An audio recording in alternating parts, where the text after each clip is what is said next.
2024 లేదా 25లో డిగ్రీ లేదా బీటెక్ చదివారా? సాఫ్ట్‌వేర్ జాబ్ కోసం ఎదురు చూస్తున్నారా? అయితే కోడ్ జ్ఞాన్ 100 డేస్ కోర్సులో చేరండి, జాబ్ సాధించండి. సార్ అంటే గోల్డ్‌ను, సిల్వర్ రేట్స్ విపరీతంగా పెరుగుతున్నటువంటి సందర్భాలు మనం చూస్తున్నాం. అంటే మార్కెట్ ఎటువైపు వెళ్తుంది అనుకున్నటువంటి అంచనాని కూడా చాలామంది వేయలేకపోతున్నారు ఇవాళ. గోల్డ్ కొనుక్కునేటువంటి వాళ్ళు ఎవరైతే ఉన్నారో.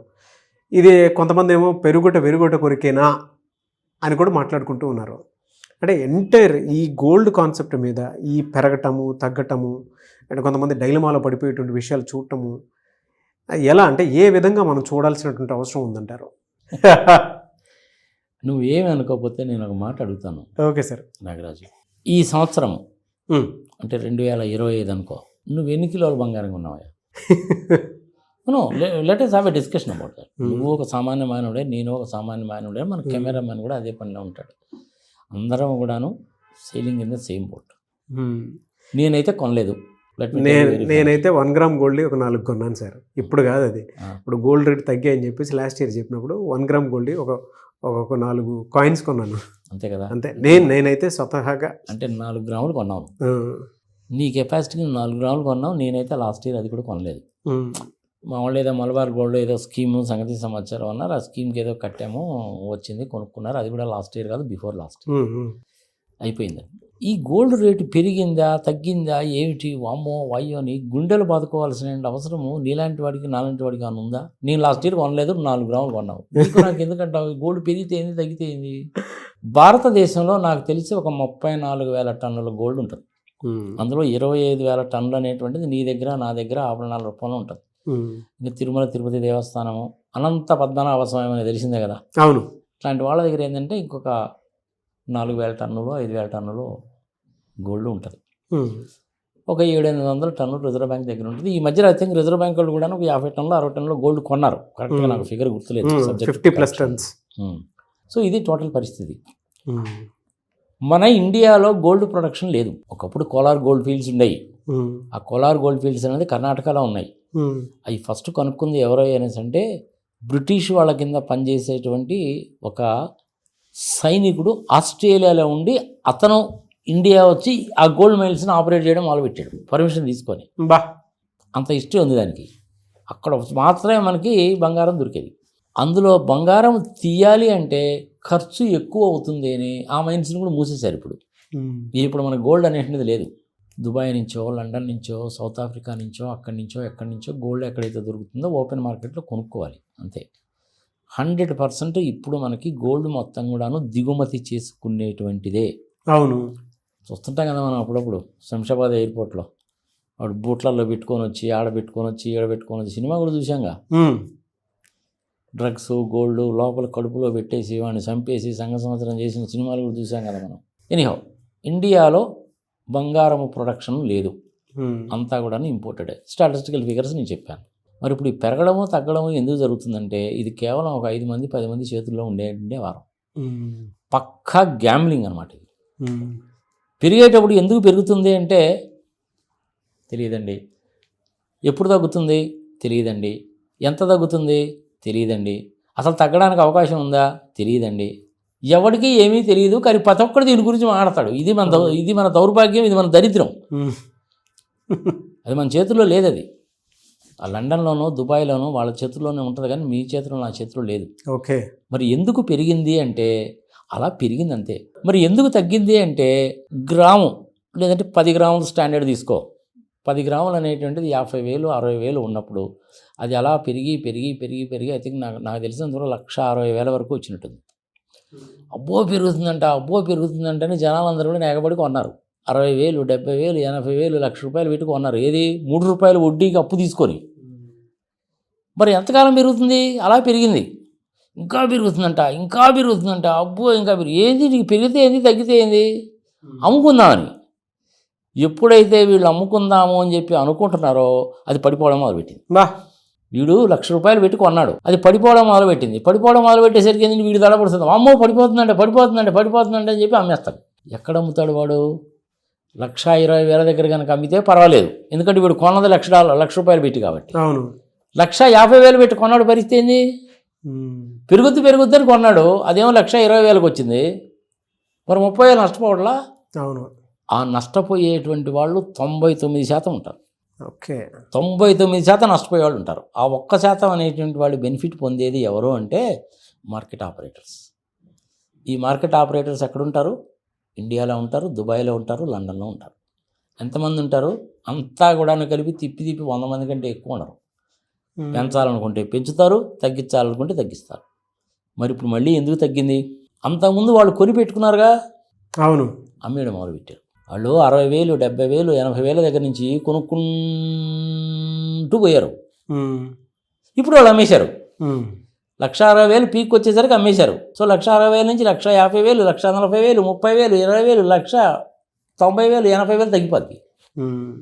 వాళ్ళు లాభము గడించడానికి కోసం అని చెప్పి పెంచారు, లాభం చేసుకోవడానికి కోసం అని చెప్పి అమ్మారు.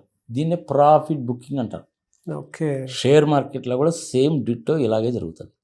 షేర్ మార్కెట్ గ్యాంబ్లింగే, ఇది గ్యాంబ్లింగే. ఒక సామాన్య మానవుడికి అర్థమయ్యేట్టుగా చెప్పాలంటే ప్యాకాట. కనీసం ప్యాకాట్లో ఉన్న మనము చుట్టుపక్కల వాడు ఏ ముక్కలు కొడుతున్నాడు, మనకి ఏమొస్తుంది, మన దగ్గర ఏముందని చూసి కొంచెం ఫోర్కాస్ట్ చేయొచ్చు. ఈ బంగారం విషయంలో, షేర్ మార్కెట్ విషయంలో అసలు ఫోర్కాస్ట్ చేయలేం. 9 గంటలకి 100 రూపాయలు ఉన్నటువంటి షేరు ఇన్ఫోసిస్ అనుకో, ఎగ్జాంపుల్ చెప్తున్నా, 100 రూపాయలు ఉందనుకో, 9 గంటల మార్కెట్ ఓపెన్ అయితే 9:10 కల్లా అది 120 అవుద్ది. అంటే 10 నిమిషాల్లోనే 100 రూపాయలది 120 రూపాయలు అంటే 20 రూపాయలు పెరుగుద్దా? ఏంటి దానికి ఆధారం? ఏమీ ఉండదు, అదంతే పెరుగుద్ది. ఇన్సైడర్ ట్రేడింగ్ అంటారు దాన్ని. పక్కా గ్యాంబ్లింగ్ అనమాట. అమరావతి భూముల విషయంలో అంతే, స్టాక్ మార్కెట్ విషయంలో అంతే, బంగారం విషయంలో అంతే, ఇలాగే ఉంటాయి. మరి ఇప్పుడు ఎందుకు తగ్గిద్ది అంటే రకరకాల కారణాలు చెప్తారు. ఫస్ట్ కారణం ఏంటంటే అది ఎందుకు తగ్గుతుంది అంటే ప్రాఫిట్ బుకింగ్. ఓకే. అంతకుముందు 70,000కి 80,000 కొనుక్కున్న వాళ్ళు టన్నులు పోగు చేసి పెట్టుకొని రేటు బాగా పెరిగింది కాబట్టి ఇప్పుడు అమ్మేశారు. వాడికి లాభమేగా, అంతేగా. ప్రాఫిట్ బుకింగ్ మూలకంగా ఇప్పుడు తగ్గింది. అమ్మకాలు ఎక్కువైపోయినాయి కదా. అమ్మకాలు ఎక్కువైపోయేసరికి ఏముంది, అవతల కొనేవాడు ఉండాలి. నేను కూడాను కొన్నాను 1,60,000 పెట్టి. ఇప్పుడు అమ్ముకోవడానికి నాకంటే ఎక్కువ క్వాంటిటీ 70,000లో కొనుక్కున్న వాడు అమ్మడం మొదలుపెట్టాడు. మరి నేనేం చేయాలా? నేను కూడా అమ్ముతాను. నేను కూడా అమ్మితే ఏమైంది, 1,60,000 కొన్నాను అమ్మితే నాకు 20,000, 30,000 లాసు. కానీ 1,00,000 రూపాయలు కొన్నవాడికి లాభం. లాభాలు ఆర్జించడానికి ఈ పరిస్థితి వచ్చింది.